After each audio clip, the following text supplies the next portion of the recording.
आज हम देखेंगे कि हमारे पास होमोजीनियस लीनियर इक्वेशन क्या होगी और nth ऑर्डर में क्या होगी और उसके हम क्या करेंगे, सॉल्यूशन फाइंड करेंगे। कल हमने देखा था nth ऑर्डर में होमोजीनियस लीनियर इक्वेशन क्या होगी, a0 और हमारे पास क्या होगा डी एन वाई ओवर क्या था डी एक्स एन, या इसको दूसरी फॉर्म में लिख लें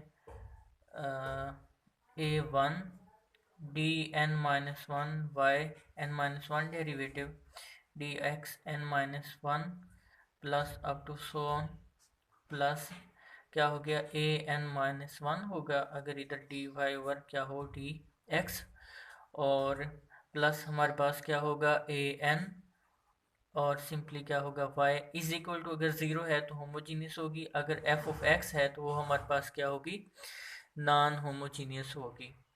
ओके, तो अब हम देखते हैं कि इसका अगर हमने सॉल्यूशन फाइंड करना हो तो इसका सॉल्यूशन क्या होगा।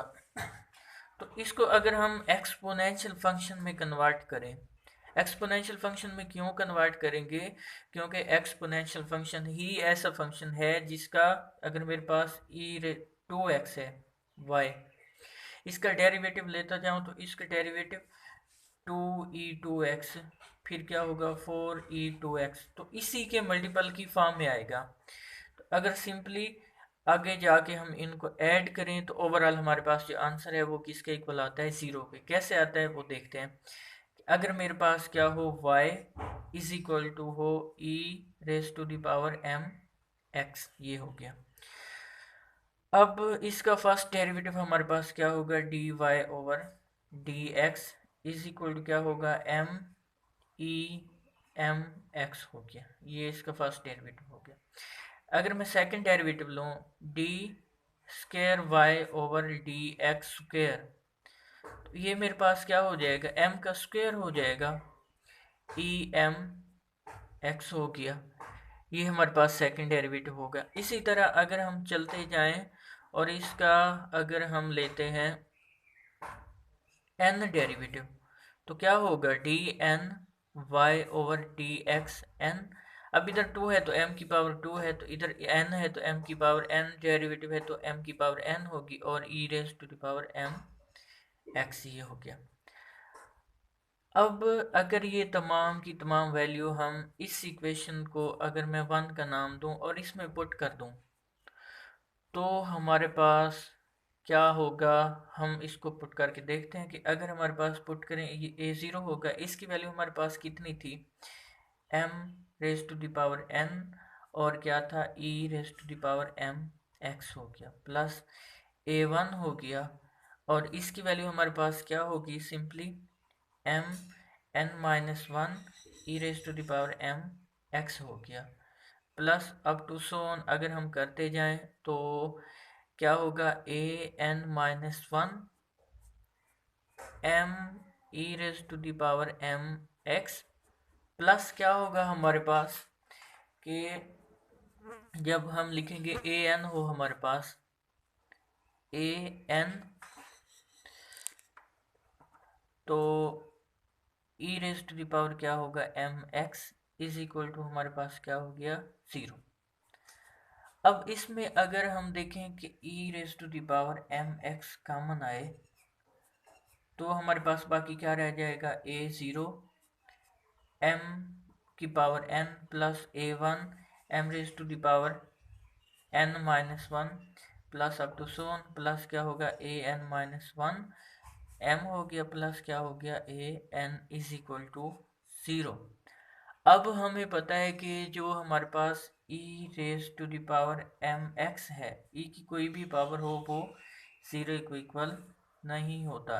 अब ये इम्प्लाइज क्या करेगा, या तो ये ज़ीरो है या तो ये ज़ीरो, क्योंकि राइट साइड ज़ीरो आ रही है, तो ये हमारे पास टर्म जो है A zero M N plus क्या हो गया A one M N minus one plus up to so on plus A N minus one M plus A N is equal to क्या हो गया ज़ीरो। इसका मतलब ये है कि जो हमारे पास सॉल्यूशन है इस इक्वेशन का वो किस फॉर्म में होगा, हमारे पास इस फॉर्म में होगा, और इसको हम क्या बोलते हैं, आगे हम क्वेश्चन में ये सॉल्व करेंगे सिंपली। कि एक्सिल, इसको क्या बोलेंगे हम, अगर हम इसको हाईलाइट करें तो ये ऑक्सिलरी इक्वेशन या कैरेक्टरिस्टिक्स इक्वेशन, इसको क्या बोलेंगे हम, ऑक्सिलरी, या इसको क्या बोल सकते हैं हम, कैरेक्टरिस्टिक इक्वेशन बोलेंगे। ओके, अब जो ये हमारे पास इस फॉर्म की इक्वेशन या इस तरह का क्वेश्चन होगा, उसको जब हम सॉल्व करेंगे तो हमारे पास जो उसका सॉल्यूशन है वो 3 टाइप्स का हो सकता है। मेन टाइप 2 होगी, या तो रियल सॉल्यूशन होगा या तो क्या होगा, इमेजिनरी होगा। अब जो रियल है हमारे पास, उसमें कितनी पॉसिबिलिटी हो सकती हैं कि वो हमारे पास क्या होगा, अगर हम देखें तो जो रियल सॉल्यूशन है हमारे पास, उसका सॉल्यूशन देख लेते हैं। जो हमारे पास लीनियर डिफरेंशियल इक्वेशन थी ऑफ nth ऑर्डर, 3 टाइप्स इसकी सॉल्यूशन की होंगी। क्या क्या होंगी इसको हम आगे एग्जांपल में भी देखते हैं। रियल, ये भी रियल ही होगा। अगर रियल में पार्टीशन क्या होगी हमारे पास, कि ये डिस्टिंक्ट हो सकता है, मुख्तलिफ हो सकता है, डिस्टिंक्ट, और दूसरा क्या हो सकता है, रिपीट हो सकता है, कि एक सॉल्यूशन मेरे पास 1 है तो ये भी पॉसिबिलिटी है कि दूसरा सॉल्यूशन हमारे पास क्या हो, वो भी 1 हो। तीसरा हमारे पास क्या है कि इसका जो सॉल्यूशन है वो क्या हो सकता है, कम्प्लेक्स हो सकता है। अब हम देखते हैं कि जो रियल सॉल्यूशन है उसको किस तरह लिखेंगे और जो कम्प्लेक्स सॉल्यूशन है उसको हम किस तरह लिखेंगे। तो उसके लिए अगर हम देखें कि हमारे पास सबसे पहले लेते हैं, अगर हमारे पास जो सॉल्यूशन है वो क्या हो, रियल हो और क्या हो, डिस्टिंक्ट हो, रियल एंड क्या हो, डिस्टिंक्ट सॉल्यूशन, कि रियल हो और मुख्तलिफ हो, तो हमारे पास उसका जो आंसर है वो क्या होगा, कि हमारे पास अगर हम लेट करें कि जो रूट्स आ रहे हैं हमारे पास। ओके, अब हम पहली पॉसिबिलिटी देखते हैं कि अगर हमारे पास जो रूट्स हैं वो क्या हों, रियल भी हों और क्या हों, डिस्टिंक्ट हों। तो इस सूरत में हमारे पास जो सॉल्यूशन है वो क्या होगा, और उसके एग्जांपल भी देखते हैं। कि मैं फ़र्ज़ करता हूँ मेरे पास जो रूट्स आ रहे हैं m1, इसको इधर क्या लिख देते हैं, रूट्स, जो हम इक्वेशन को सॉल्व करेंगे और उसके जो जवाब आएंगे। अगर मेरे पास m1 हो, m2 हो, up to so on mn हो, ये हमारे पास क्या हो, रूट्स हों, तो हमारे पास जो सोल्यूशन है वो सिंपली क्या होगा, y is equal to c1, जितने रूट उतने हमारे पास कांस्टेंट होंगे, e m1 x, ये इधर हमारे पास जो पहला रूट है वो ये होगा, c2 e दूसरा रूट x, प्लस क्या होगा हमारे पास c3 e m3 of x plus up to so on, और प्लस हमारे पास क्या होगा C N E raise to the power M N, और ये क्या होगा एक्स। इस तरह हमारे पास ये इसका सोल्यूशन होगा। फर्ज करें हमारे पास सिर्फ कोई 2 रूट्स हैं, तो ये इज इक्वल टू क्या हो जाएगा, c1 e m1 x plus क्या होगा c2 e m2 x। अब हम इसकी एक एग्जांपल देखते हैं कि हमारे पास डिस्टिंक्ट जो रूट्स हैं वो हम किस तरह फाइंड करेंगे। तो इसको हल करने, जो इसका क्वेश्चन होगा उसको हम अगर हम क्वेश्चन लिखते हैं डी स्क्वेयर प्लस क्या हो, अगर 4d प्लस क्या हो 3, अब इधर डी किसको शो करेगा, डेरिवेशन ऑपरेटर को शो करेगा, और डेरिवेशन ऑपरेटर हमारे पास किसके इक्वल होता है, डेरिवेटिव के इक्वल होता है। अगर y के लिहाज से लेंगे तो dy ओवर dx होगा, ये इज इक्वल टू क्या हो गया 0। अब सबसे पहले हमारे पास जो ऑक्सिलरी इक्वेशन थी, ऑक्सिलरी इक्वेशन या इसको हम क्या बोलते थे, कैरेक्टरिस्टिक्स इक्वेशन, वो हमारे पास क्या होगी, डी स्क्वेयर प्लस क्या होगा 4d प्लस क्या होगा 3 इज इक्वल टू 0। इसको सिंपली हम इस तरह ले सकते हैं कि जिस तरह हम फैक्टराइजेशन में लेते हैं कि एक्स स्क्वेयर अगर हो हमारे पास प्लस 4x हो प्लस क्या हो 3 इज इक्वल टू 0, इसकी फैक्टराइजेशन क्या होगी? तो एक्स स्क्वेयर प्लस क्या होगा 3x होगा प्लस क्या होगा x प्लस क्या होगा 3 is equal to 0। x common आया तो x प्लस क्या हो गया 3 प्लस 1 कॉमन आया तो x प्लस क्या हो गया 3 इज इक्वल टू 0। तो x इज इक्वल टू -1 हो गया, x इज इक्वल टू क्या हो गया -3। तो इधर हमारे पास d इज इक्वल टू क्या आ गया -1 आ गया और इज इक्वल टू क्या आ गया -3। अब इसके दो जवाब आ गए हमारे पास। सबसे पहले तो हम जितनी हमारे पास इक्वेशन में पावर होगी उतने ही हमारे पास उसके सोल्यूशन होंगे। तो ये पावर 2 थी तो इसके रूट्स भी कितने होंगे 2 आ गए, 2 हो गए। अब ये डिस्टिंक्ट रूट हैं तो इनको हम किस तरह लिखेंगे y is equal to c1 m1 हमारे पास इधर कितना है, अगर हम लिखें m1 इज इक्वल टू -1 और m2 हमारे पास कितना है इज इक्वल टू -3। तो ये -x हो गया प्लस c2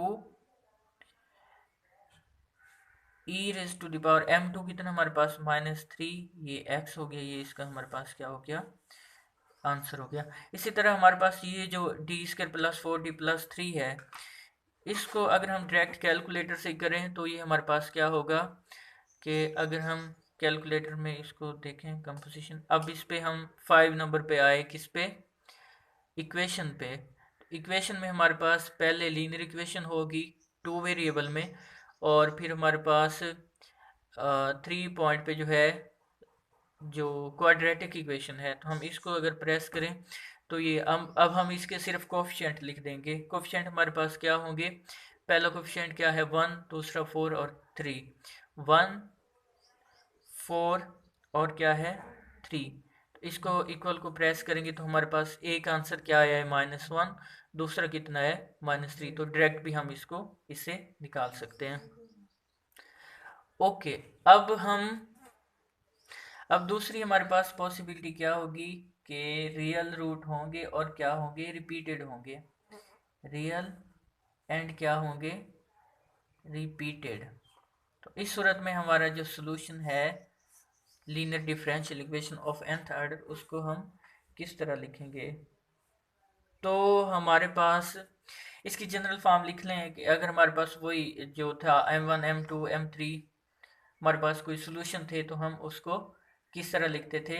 ये हमारे पास सिंपली अगर रिपीटेड है तो क्या होगा y is equal to c1 em1x हो जाएगा प्लस क्या होगा हमारे पास c2 इधर x हो जाएगा, इधर क्या हो जाएगा हमारे पास क्या c2x em1x हो जाएगा प्लस अब टू सोन इसी तरह हम लिखते जाएंगे। एंड पे हमारे पास क्या हो जाएगा सी के एक्स के -1 और हमारे पास क्या होगा em1x हो जाएगा। ये हमारे पास अगर रिपीटेड रूट हों।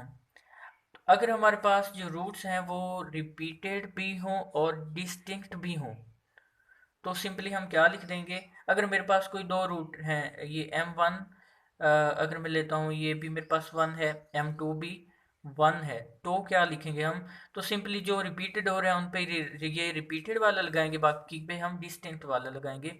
मतलब हम इसको क्या लिख देंगे c1 प्लस c2x और em1x ही आएगा हमारे पास। आगे जो c3 है इसको उसी तरह जैसे हमने डिस्टिंक्ट में किया था m3x प्लस अप टू सोन क्या होगा cn होगा हमारे पास em n, ये x हो गया हमारे पास। तो इसके आगे हम एग्जांपल देखते हैं कि इस तरह हमारे पास अगर कोई रिपीटेड रूट हो तो उसको हम किस तरह फाइंड करेंगे। तो सिंपली अगर हमारे पास अगर इसको देख लें एक्सरसाइज से ही क्वेश्चन ले लें कि हमारे पास हो 9d² -12d प्लस क्या है 4y इज इक्वल टू क्या है 0। तो सिंपली हम इसका जो एक्सिलरी इक्वेशन है इसकी या कैरेक्टरिस्टिक्स इक्वेशन वो हमारे पास क्या होगी 9d² -12d प्लस क्या हो गया 4 इज इक्वल टू 0। तो सिंपली इसकी अगर हम फैक्टराइजेशन कर लें या इसको अगर हम कैलकुलेटर से ही हल कर लें तो हमारे पास पहला कोफिशिएंट कितना है 9 है, दूसरा क्या है -12 है, और तीसरा हमारे पास क्या है 4 है। तो इसका आंसर एक हमारे पास 2/3 आएगा और दूसरा क्या आएगा 9 आएगा। एक हमारे पास ओके इसके अगर इक्वेशन को हम हल करें तो इसमें ये 2 कॉमन आएगा हमारे पास, तो क्या रह गया 3x - 2 इज इक्वल टू 0। तो इसका आंसर क्या आ रहा है हमारे पास x इज इक्वल टू 2/3। तो इसका सिंपली जो सोल्यूशन है वो क्या होगा हमारे पास c1 प्लस क्या होगा c2x और e raise to the power क्या है mx। m हमारे पास कितना है इधर 2/3, तो 2/3 क्या होगा x, ये इसका क्या हो जाएगा हमारे पास सॉल्यूशन हो जाएगा। ओके तो ये थे हमारे पास अगर रूट क्या हो रिपीटेड हो। एक और एग्जांपल हम देखते हैं जिसमें हमारे पास जो रूट है वो क्या हो रिपीटेड भी हो और डिस्टिंक्ट भी हो, और उसके बाद हम कम्प्लेक्स पे आएंगे कि कम्प्लेक्स के केस में क्या होगा। एग्जांपल देखें, अगर हमारे पास क्या हो d3 - 3d² हो और क्या हो हमारे पास +4 y इज इक्वल टू 0, तो करेक्टरिस्टिक्स इक्वेशन इसकी क्या होगी हमारे पास d3 - 3d² होगा प्लस क्या होगा 4 is equal to 0।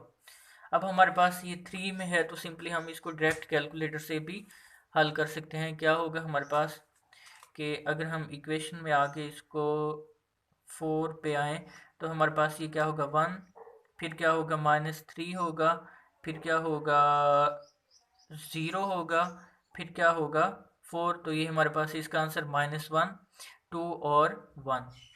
d is equal to हमारे पास क्या होगा -1, 2 और 1, -1 2 और क्या है 1। तो हमारे पास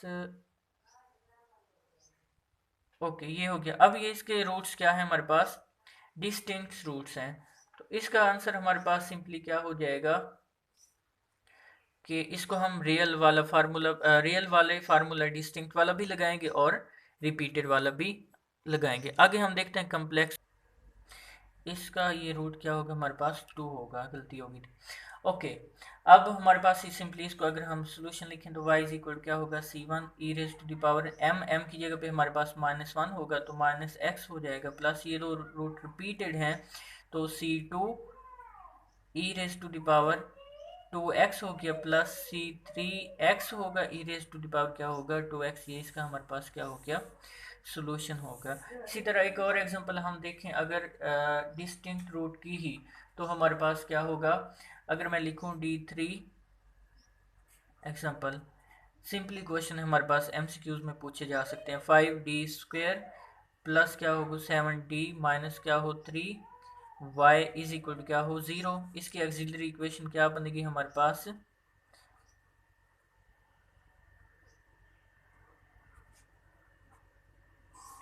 d3 - 5d² plus 7d - 3। Calculator से इसको सॉल्व करेंगे तो हमारे पास d इज इक्वल क्या आएगा 1 1 और क्या होगा 3 होगा।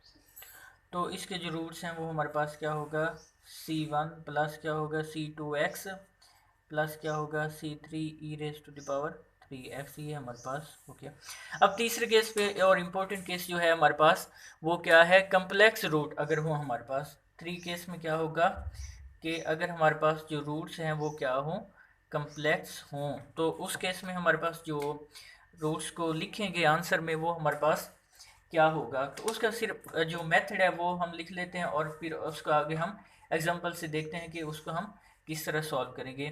कि अगर मेरे पास इसकी फॉर्म लिख लें y इज इक्वल टू क्या होगा, फिर आगे एग्जांपल में देखते हैं e raise to the power ax, इसमें a क्या होगा वो हम देखते हैं, और आगे क्या होगा c1 साइन bx। अब देखेंगे b भी देखेंगे क्या होगा c2 और ये क्या होगा cos bx, ये हम देखेंगे। ओके तो ये हमारे पास अगर कम्प्लेक्स रूट आ जाता है तो हमारे पास उसको हम इस फॉर्म में लिखेंगे। उसके लिए हम एक एग्जांपल देखते हैं कि हमारे पास अगर हो, इसकी पॉसिबिलिटीज भी देखेंगे कि हमारे पास अगर ये तो एक सोल्यूशन है कि a प्लस माइनस बी के लिए ये है। हम अगर हमारे पास एक ये आता है और दूसरा ये आता है c प्लस ये एओटा भी होगा c plus minus aorta d, तो इन दोनों को हम किस तरह लिखेंगे तो वो भी हम एक एग्जांपल से देखते हैं। ये इंपॉर्टेंट एमसीक्यूज होगा हमारे पास।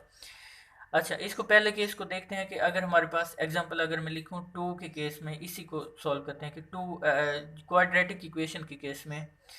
तो अगर मैं लिखूं हमारे पास क्या हो, d3 minus D square plus d minus one is equal to 0। तो सिंपली अगर हम इसको कैलकुलेटर से हल करते हैं तो ये हमारे पास क्या आएगा, 1 माइनस 2 और 1 और माइनस क्या है 1।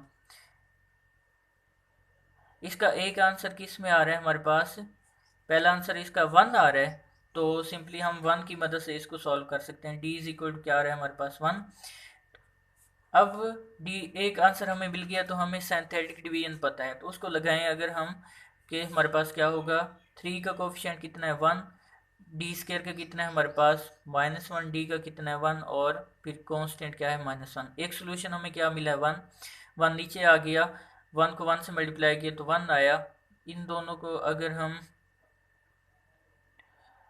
ऐड करें तो हमारे पास ये 0 आ गया, 1 को 0 से मल्टीप्लाई किया तो 0, 1 प्लस 0 1 हो गया और 1 मल्टीप्लाई 1 1 हो गया, ये हमारे पास क्या आ गया 0। तो ये एग्जैक्ट इसका सोल्यूशन था।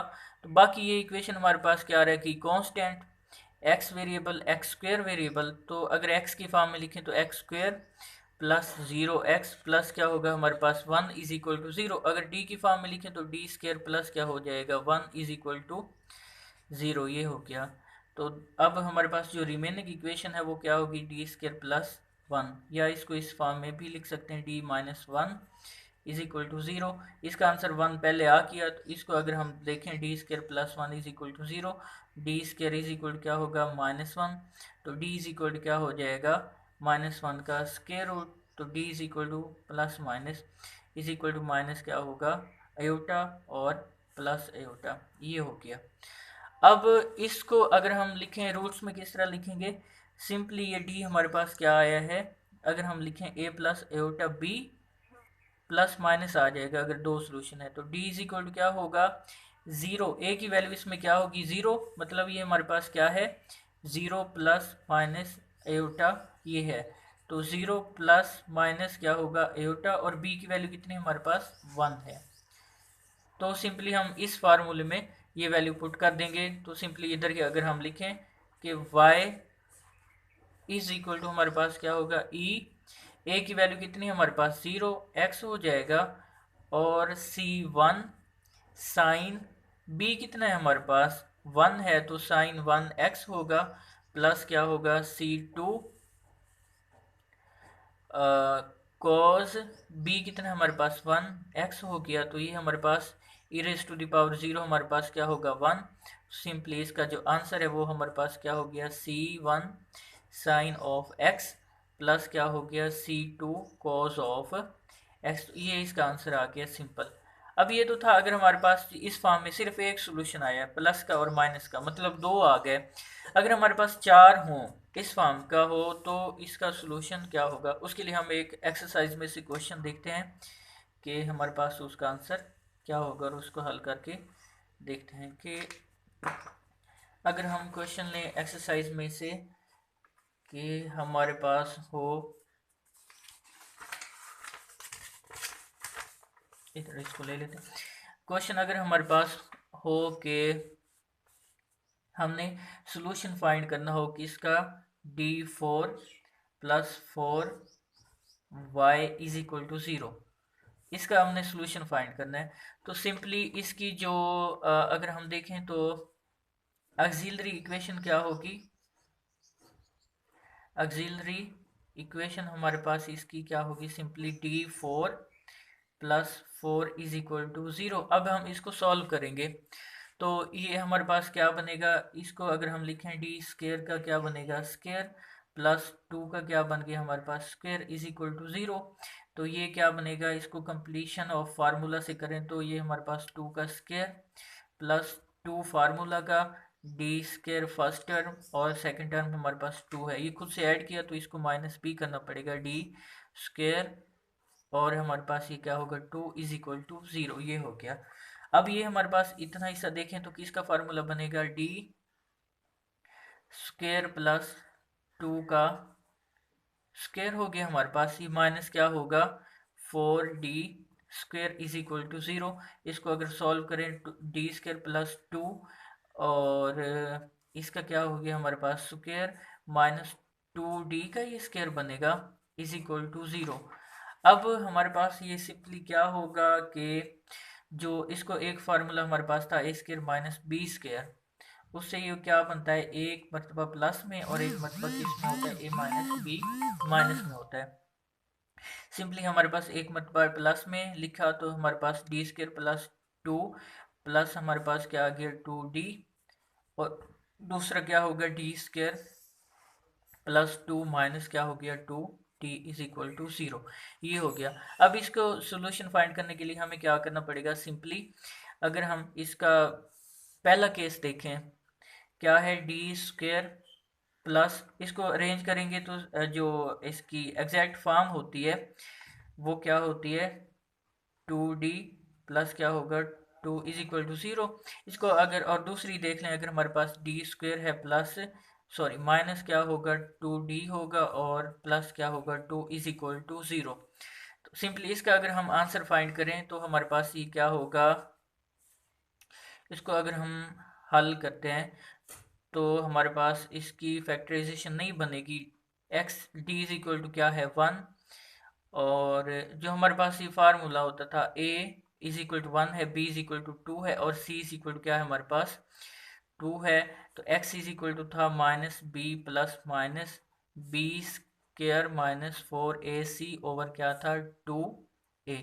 इससे अगर हल करें तो ये माइनस 2 होगा हमारे पास प्लस माइनस ये 4 माइनस ये कितना हो जाएगा 8, तो ये माइनस हमारे पास अंदर a1 है c2 है 4 2 आर 8, 4 माइनस 8 4 रह गया हमारे पास, नीचे 2 है तो ये हमारे पास ये क्या आ जाएगा माइनस 2 प्लस माइनस 2 आयोटा होगा ओवर क्या होगा 2, तो ये सिंपली क्या रह जाएगा माइनस 1 प्लस माइनस एटा। एक आंसर हमारे पास ये आ गया। इसमें अगर गौर से देखें तो a is equal to minus 1 है हमारे पास और b इज इक्वल टू कितना है 1, ये एक आंसर हो गया। दूसरा इसको सॉल्व करें अगर हम तो x is equal to minus B plus minus B square minus 4ac over क्या है हमारे पास 2a।